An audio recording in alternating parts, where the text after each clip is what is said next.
അങ്ങനെ ഞങ്ങള് ബാരോസ് guardian of treasures കണ്ടിറങ്ങിയിരിക്കുകയാണ്. രാവിലെ 9:30 ബാംഗ്ലൂര് PVR ഗോൾഡില് നല്ല സോഫ, നല്ല കിടിലൻ 3D എക്സ്പീരിയൻസ്, നല്ല അടിപൊളി 3D ഗ്ലാസ് എല്ലാം വെച്ചിട്ടാണ് പടം കണ്ടത്. ബിക്കോസ് ഈ പടത്തിന്റെ ഒരു USP എന്ന് പറയുന്നത് തന്നെ 3D കംപ്ലീറ്റ് 3D അതിൽ തന്നെ കാണട്ടോ. നല്ല തിയേറ്ററിൽ നല്ല 3D ഗ്ലാസ് വെച്ച് കണ്ടു കഴിഞ്ഞാൽ നിങ്ങൾക്ക് ആ 3D ഒരു ഫുൾ എഫക്ട് കിട്ടും.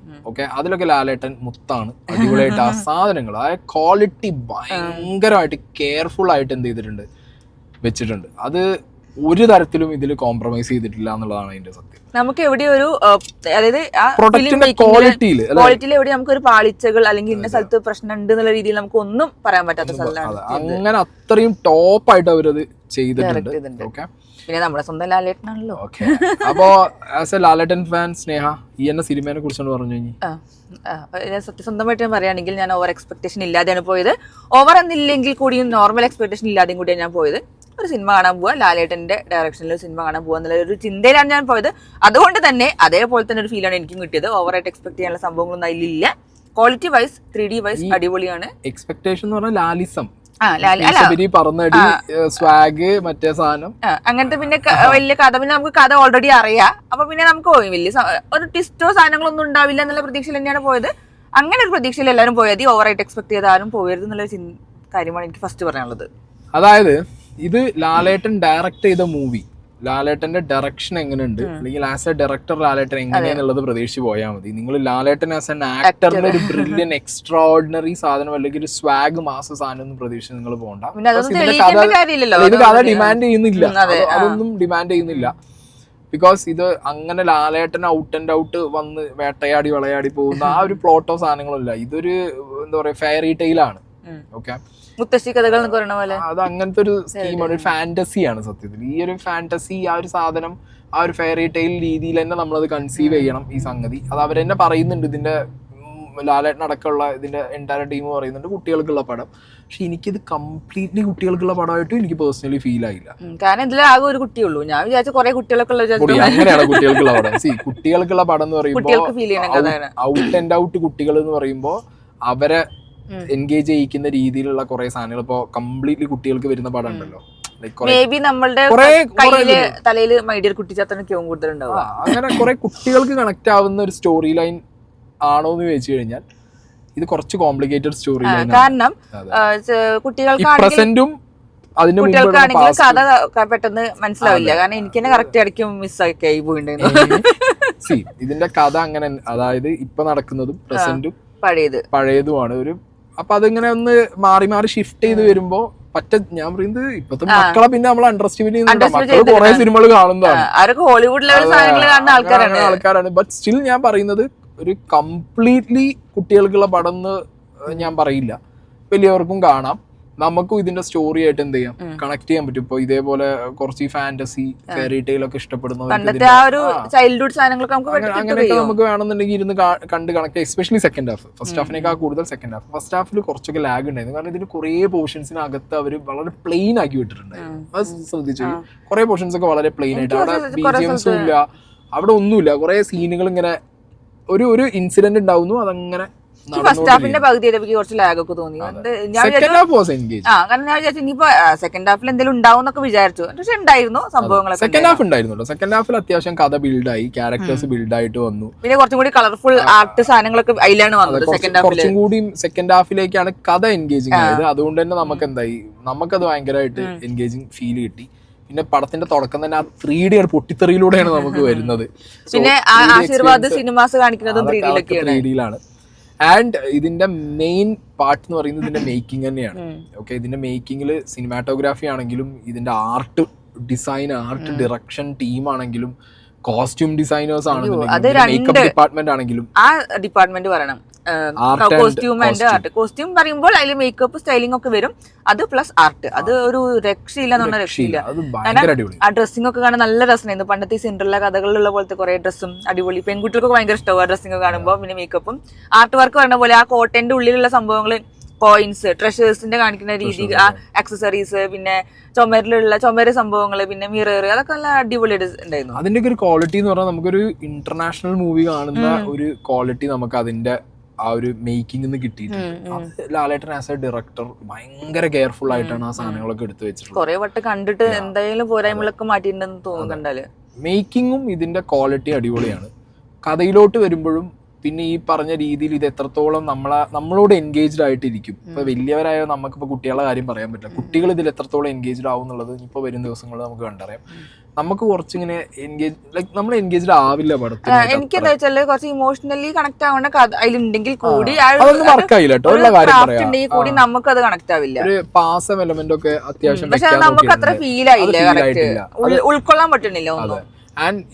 നമ്മളാ ഒരു നിർവികാരതയോടെയാണ് ഫുള്ള് കണ്ടത്. അതാണ് അതിന്റെ സത്യം. നമുക്കൊരു എന്താ പറയാ, ലാലേട്ടന്റെ ലാലേട്ടന്റെ പടം, ലാലേട്ടൻ ഭൂതമായിട്ട് വരുന്നു, ആ ഭൂതം ചെയ്യുന്നതായിട്ടുള്ള കുറെ ആക്ടിവിറ്റീസ്. പക്ഷെ ആ ആക്ടിവിറ്റീസിലാണെങ്കിലും ഭൂതത്തിനോടാണെങ്കിലും നമുക്കൊരു ഇമോഷണൽ അറ്റാച്ച്മെന്റ് വന്നില്ല. അതിൽ ഇനി പിന്നുള്ളത് ആ ഒരു കുട്ടിയുടെ ക്യാരക്ടർ ആയിരുന്നു. കുട്ടിയുടെ ക്യാരക്ടർ ആണെന്നുണ്ടെങ്കിലും നമുക്കൊരു പൊട്ടിത്തെറിച്ച് നടക്കുന്ന ഒരു, ഇപ്പൊ പറ്റ ചെറിയ കുട്ടിയല്ല, കുട്ടി എന്ന് പറഞ്ഞു കഴിഞ്ഞാൽ 13 വയസ്സുള്ള ഒരു കുട്ടിയാണ്.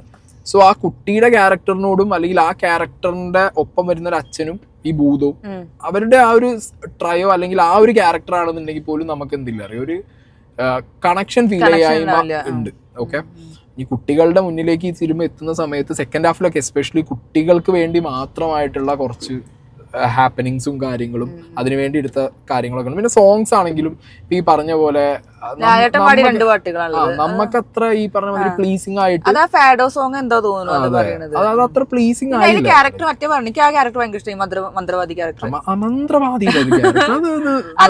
ആദ്യം മുതൽ അവസാനം വരെ ആ സെയിം ക്യാരക്ടർ എവിടെ ആ കൈയും കാലും ആ സാധനം തന്നെ ഫുള്ള് കൊണ്ട് അത് എവിടെ മോശമാക്കിയില്ല.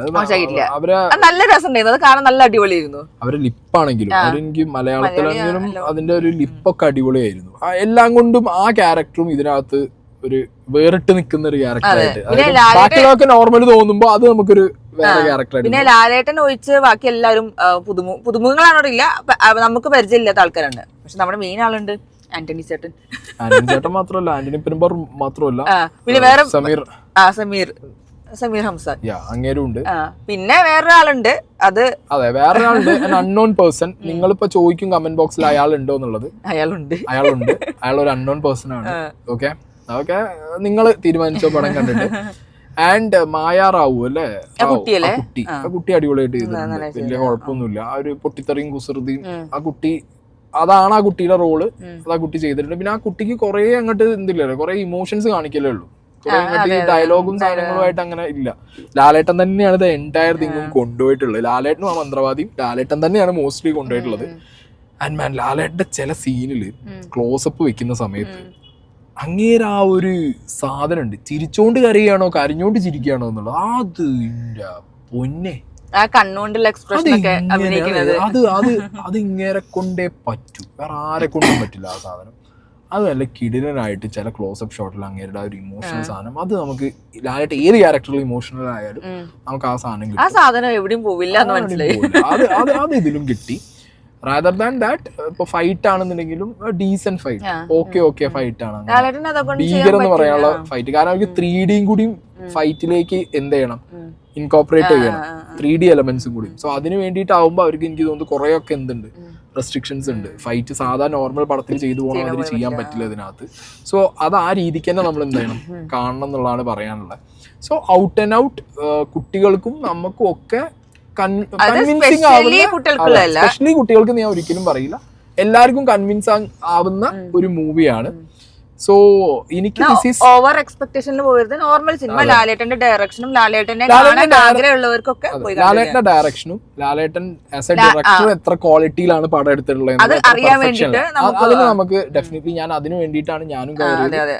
സോ എന്താണെങ്കിലും പടം ഒരു നല്ല ക്രാഫ്റ്റ് ആണ്, നല്ല കെയർഫുള്ളി എക്സിക്യൂട്ടഡ് ലാലേട്ടൻ ഡയറക്ഷനിൽ വന്നിട്ടുള്ള ഒരു മൂവി.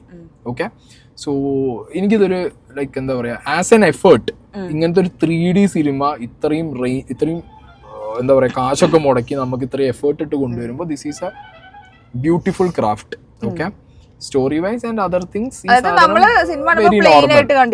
നമുക്കൊന്നും അറ്റാച്ച്മെന്റ് നമുക്കൊന്നും തോന്നില്ല, ആരോടും ഒന്നും തോന്നില്ല. വെരി നോർമൽ തിങ്, ഒരു ഫെയറി ടെയിൽ, മുത്തശ്ശിക്കഥ അല്ലെങ്കിൽ ഒരു ഫാന്റസി സിനിമ കാണുന്ന പോലെ നമുക്ക് വെരി നോർമൽ ആയിട്ട് കാണാം. അതിലൊരു എക്സ്ട്രാ ഓർഡിനറി എലമെന്റ്സും ഇല്ല.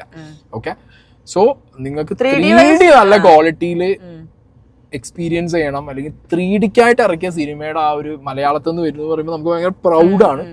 സോ അതിന് നിങ്ങൾക്ക് ഡെഫിനറ്റ്ലി നിങ്ങൾക്ക് മസ്റ്റ് വാച്ച് തിയേറ്ററിൽ, നല്ല 3D തിയേറ്ററിൽ കയറിയ പിന്നെ അടിപൊളിയായിട്ട് ഒരു കാര്യം ചെറിയ ചില സമയത്ത് ഡയലോഗൊക്കെ എനിക്ക് അത്ര വലിയൊരു സുഖം തോന്നിയില്ല.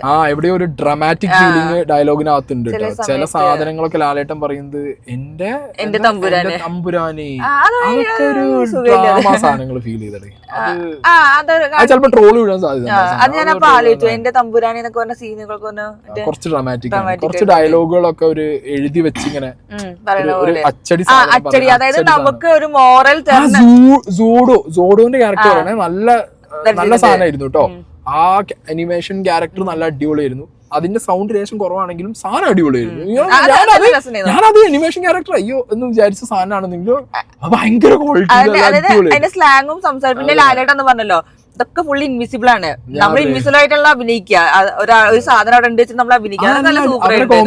ഞാൻ ലാലേട്ടന്റെ ചില കണ്ണുകളൊക്കെ നോക്കി, കണ്ണിന്റെ പോയിന്റ്സ് ഒക്കെ ആ ഒരു അനിമേഷനോട് എങ്ങനെയാന്ന് ഇന്ററാക്ഷൻ ഒക്കെ, അത് നല്ല രസമുണ്ടായിരുന്നു. ഇതില് ലാലേട്ടന്റെ ക്യാരക്ടറിന് അവര് നല്ല ഡെപ്ത് കൊടുത്തിട്ടുണ്ട്. അതർ ദാൻ ദാറ്റ് ബാക്കി ക്യാരക്ടേഴ്സിന്റെ ഡെപ്ത് കുറവാണ്. ഈവൻ ഈ കുട്ടിയുടെ ക്യാരക്ടർ ആണെന്നുണ്ടെങ്കിലും എങ്ങനെ അങ്ങനെ ആയി എന്നുള്ളതിനെ കുറിച്ചിട്ടുള്ള ഒരു ഡെപ്ത് ഇല്ല. അതില്ലായ്മയാണ് ഇതിന്റെ ഏറ്റവും വലിയ പോരായ്മയായിട്ട് എനിക്ക് പേഴ്സണലി ഫീൽ ആയത്. Other than that emotionally connection അവിടെയാണ് പോയത്, അത് കണക്ട് ആവാൻ പോയത്. അപ്പൊ എന്താണെങ്കിലും പടം ഒരു നല്ല എഫേർട്ട്, നല്ല ക്രാഫ്റ്റ് ആണ്, നല്ല 3D മേക്കിംഗ് ആണ്. മേക്കിങ്ങിന്റെ കാര്യത്തിലൊക്കെ അടിപൊളിയാണ്, ഒരു രക്ഷയില്ല. സോ നിങ്ങൾക്ക് എന്താണെങ്കിലും ക്രിസ്മസിന് ഫാമിലി ആയിട്ട് നല്ല അടിപൊളിയായിട്ട് കയറി കാണാൻ പറ്റും. കാരണം കുട്ടികൾ എൻജോയ് ചെയ്യും എന്നുള്ളത് തന്നെയാണ് എൻ്റെ പ്രതീക്ഷ. നിങ്ങൾക്കും എൻജോയ് ചെയ്യാൻ പറ്റും.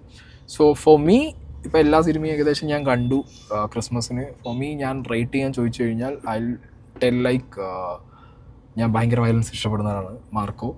സെക്കൻഡ് റൈഫിൾ ക്ലബ് എനിക്ക് ഭയങ്കര അടിപൊളിയായിട്ട് ഇഷ്ടപ്പെട്ടിട്ടുണ്ട് പടം. പക്ഷെ കമ്പയറിങ് ടു മാർക്കോ ഞാൻ കുറച്ചും കൂടി ഒന്ന് ഇതിനെ ഇഷ്ടപ്പെടുന്നത് കൊണ്ട് I tell Marco, then rifle club. ED നിങ്ങൾക്ക് എങ്ങനെയും പ്ലേസ് ചെയ്യാം, എവിടെ വേണേൽ എടുത്ത് വെക്കാം. ഓക്കെ, ഇഡി അങ്ങനത്തെ ഒരു പടമാണ്. ബട്ട് ഞാൻ ബാറോസ് കഴിഞ്ഞിട്ട് ഇഡി എന്തെങ്കിലും പ്ലേസ് ചെയ്യും. ഓക്കെ, ബിക്കോസ് ഇതൊരു ഭയങ്കര ക്വാളിറ്റി സാധനമാണ്. എൻ്റെ ഒരു 4 സിനിമകൾ ഇതാണ്. ഓക്കെ, എന്താ ആ ഒരു റോള് 1, 2, 3, 4 എന്നോട് ചോദിച്ചു കഴിഞ്ഞാൽ സ്നേഹ ആകെ ഒരു സിനിമ ഇത് കണ്ടിട്ടുള്ളൂ. അതുകൊണ്ട് സ്നേഹയ്ക്ക് ഇത് തന്നെ ആയിരിക്കും എന്നാണ് എൻ്റെ പ്രതീക്ഷ. ഇത് സൂപ്പറായിട്ടൊന്നും എന്നെ മനസ്സിലില്ല. അതാണ് നമ്മള് കേറിയ പോലത്തെ ഫീൽ തന്നെയാണ് നമ്മൾ ഇറങ്ങി പോയിട്ടുള്ളൂ. അതാണ് നമുക്ക് ഏതെങ്കിലും സിനിമ ഉണ്ടെങ്കിൽ നമ്മുടെ ഹാർട്ടിൽ കിടക്കും. ഇതൊന്നും ഹാർട്ടിൽ കിടക്കുന്ന സംഭവങ്ങളൊന്നും അതിലില്ല. പക്ഷെ നമ്മൾ കണ്ട് ലാലേട്ടന്റെ ഡയറക്ഷൻ എങ്ങനെയുണ്ടെന്ന് അറിയാനൊക്കെ വേണ്ടിയിട്ട് നിങ്ങൾക്ക് താല്പര്യമുള്ളവർക്കൊക്കെ ശരിക്കും കാണാം. പിന്നെ സിനിമയിൽ ഇഷ്ടപ്പെടുന്നവർക്കും വർക്കിന് ഇഷ്ടപ്പെടുന്നവർക്ക് കയറി കാണാം. അങ്ങനെയാണ്. അപ്പോ അടുത്തുള്ള തിയേറ്റേഴ്സിൽ പോയിട്ട് നല്ല 3D അല്ലാന്നുണ്ടെങ്കിൽ നിങ്ങൾക്ക് ഈ പടം നല്ല 3D അല്ലെങ്കിൽ ഈ സിനിമ നിങ്ങൾക്ക് വലിയാനുള്ള എല്ലാ ചാൻസും ഫസ്റ്റ് ഹാഫിൽ ലാഗ് ഉണ്ട്, സെക്കൻഡ് ഹാഫ് എൻഗേജിംഗ് ആണ്. പക്ഷെ 3D നല്ലതല്ല എന്നുണ്ടെങ്കിൽ ഡെഫിനറ്റ്ലി ഞാൻ പറയുന്നത് നിങ്ങൾക്ക് വലിയും. കാരണം ഇതിനകത്ത് നിങ്ങൾക്ക് ഈ സിനിമയെ അപ്ലിഫ്റ്റ് ചെയ്യാനോ അല്ലെങ്കിൽ ഷോൾഡർ ചെയ്യാനോ ഉള്ള രീതിയിലുള്ളൊരു ബാക്ക്ഗ്രൗണ്ട് BGMO കാര്യങ്ങളോ ഒന്നും ഇതിനകത്തില്ല. ആൻഡ് സോങ്ങുകളാണെങ്കിലും നമുക്ക് തിയേറ്ററിൽ എനിക്ക് അത്ര വർക്കായില്ല. അതൊക്കെ വരുമ്പോഴത്തേക്ക് അതെ, എന്നാലും എനിക്കത് ഇതായില്ല. അങ്ങനെയാണ് അവര് പറഞ്ഞത്. എന്താണെങ്കിലും അതൊക്കെ നോക്കുന്ന സമയത്ത് നിങ്ങൾ നല്ല തിയേറ്ററിൽ നല്ല 3D ആയിട്ട് കണ്ടില്ല എന്നുണ്ടെങ്കിൽ നിങ്ങൾക്ക് അത് ഡെഫിനറ്റ്ലി അതൊരു ചടപ്പ് ഫീലിംഗ് വരും. അതുകൊണ്ട് 3D ആണ് ഇതിന്റെ മെയിൻ USP. അത് 3D തന്നെ കാണാൻ, നല്ല തിയേറ്ററിൽ കാണാൻ വേണ്ടി ശ്രമിക്കുക.